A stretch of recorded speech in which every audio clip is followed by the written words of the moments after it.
wabulisa olutalo olw'amaanyi eri abasiraamu mu disitulikiti y'e Bugiri n'omukyala akulira eddwaliro lya gavumenti ery'e Bugiri gwe bayita Dr. Jacqueline Atiimu Waako.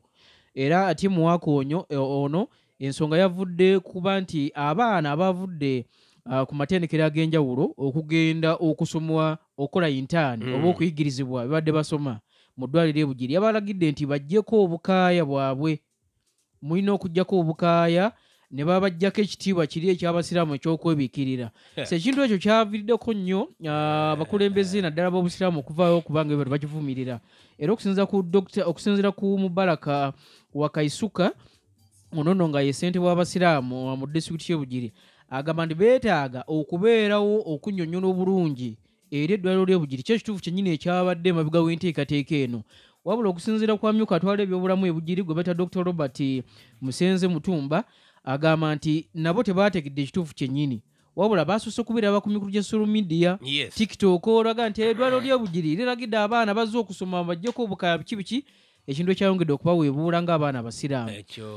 Ekyo omukazi akulira eddwaliro ly'e Bugiri kye yakoze tikyasanuisa abasiraamu gaze na mwendi. Kuba abaana ab'obuwala balina okwebiikirira akatambaala ku mitwe, balina okuba n'ekitambaala ku mutwe, balina n'obwenda katono eddiini bwetulagira.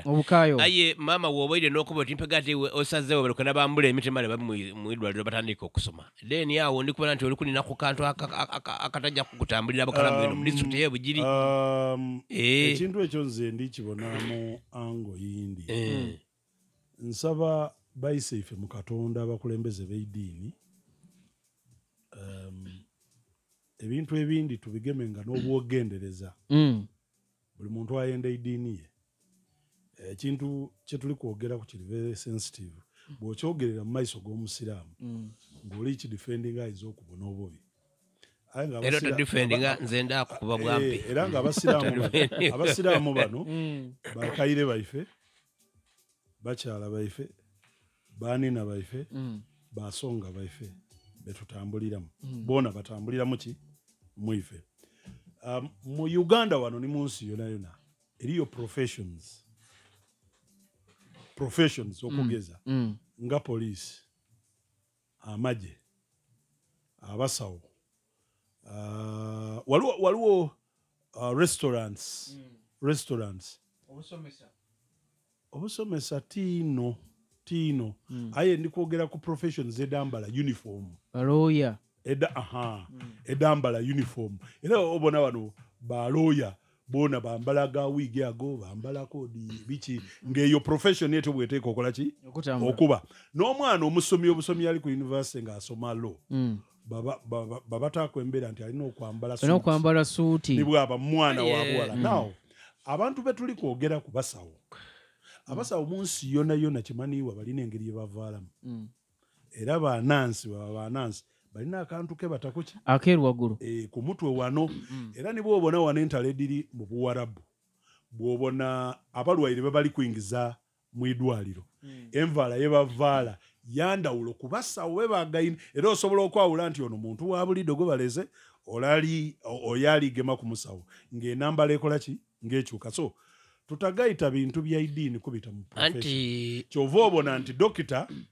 ono gwali kwogerako ye bw'aviireyo okwogera akobye nti titwiddi kituufu kyakoze eki kyabaddewo naye tubiraba ku social media balina okurectifyinga kuba eyatandiseewo ekintu kino yabaire Sheikh Kiti era nakiwine Sheikh Kiti yabaire ku social media nabo yengo omukulembeze w'eddiini yakitwaliremu perspective ya iddiini abakulembeze b'eddwaliro bayinza okubanga ekintu kino bakitwalire mu perspective ya profession mwami mulwanyi nzereka wano mutawuni mwidindagano waliwo isomero lyona lina idini lyalyo aye tirikiriza abaana basiraamu kusalira ku isomero okwo era bamala babakoba nti boyenda kusala wakati wajja amasomero gamage ekisiraamu liri ngano mutawuni era ndidi so okusosola kuno kwe baleeta mu madiini kuno kujja kuleetamu ebizibu bingi kamala kubanga abaana bano basomi neere eno ebugiri baire bali kusoma bakali kufuka basawo nze nabona kwawo kwibirira waliwo university bajeta Kampala International University wala opposite amagomba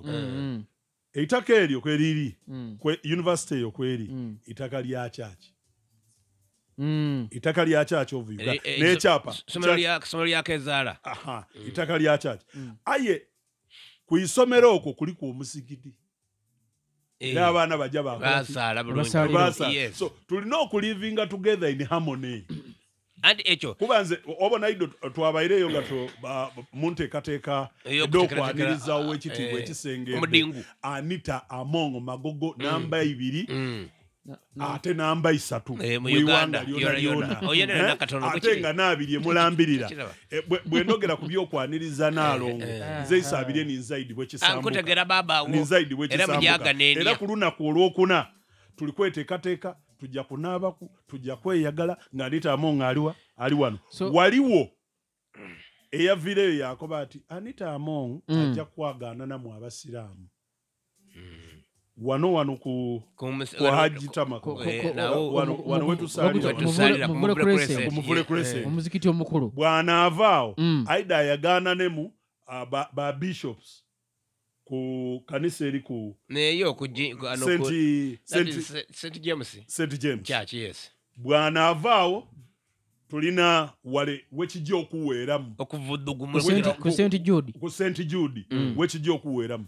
Omuntu mulala yasituka yakoba ati pegano nga bwasaze okwagaana namwe abasiraamu ajja yagaana ne muli ba bishop awa Kristaayo twena abakatoliki yandidi yatukubagiza kuba n'olwaleero no bali kuzika bishop leero bali kuzika twabaye tukali awo mulokole yakoba ati ifwe tuzimbye kanisa ne mutawo yandi balenga abona mukuki